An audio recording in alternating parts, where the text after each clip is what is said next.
Hi, Mr. and Mrs. Smith. My name is Mrs. Sanchez. Thank you so much for coming. Before we start our meeting, I wanted to talk to you really quick about the rights that you have as parents in this IEP process.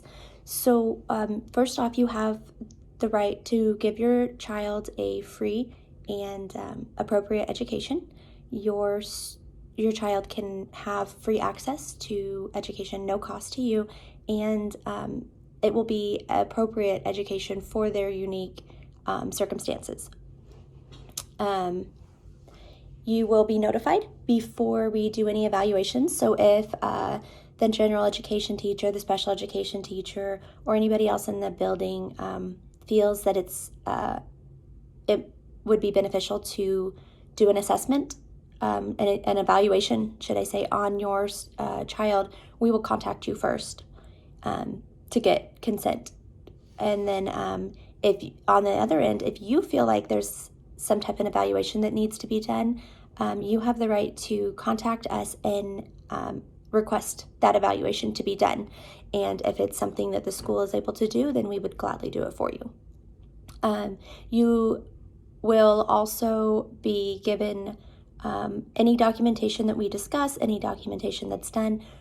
You will have access to that. You will be able to read through it and be able to sign that you agree to what we discussed. None of this will be finalized until after you have given written consent for it.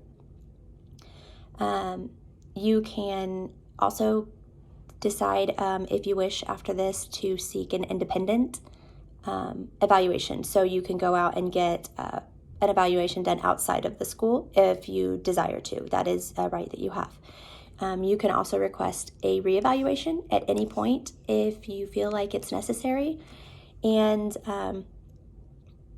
your student will be tested in their language that is most familiar to them. So if you have, in your case, if your child speaks English and Spanish, if their preferred language is Spanish, we will make the accommodations to have the evaluations done in Spanish for them. You will be able to participate in the entire process. That's part of what we're doing here for this meeting is sitting down and discussing the evaluations that will be done, the evaluations that have been done, what the results were, what we feel would be the best course of action going forward. But just because we have done this stuff does not mean that it's set in stone. So if you have any questions, if you have any concerns or comments, feel free to bring those up during this meeting or at any time after the fact. If you have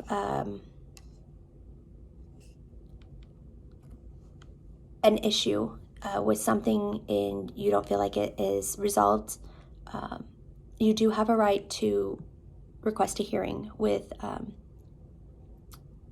a formal board. So if there's ever any concern and you bring it to us and you just don't feel like that you're getting the response you need or the feedback that you need or the answers that you are looking for, you do have the right to request a formal hearing and go through that process. So if you have any other questions, please feel free to ask me, or if you have any questions at any time during the meeting, please feel free to speak up. And any input that you have regarding your child that you feel like might help us, we would gladly hear. So let's get started with our meeting.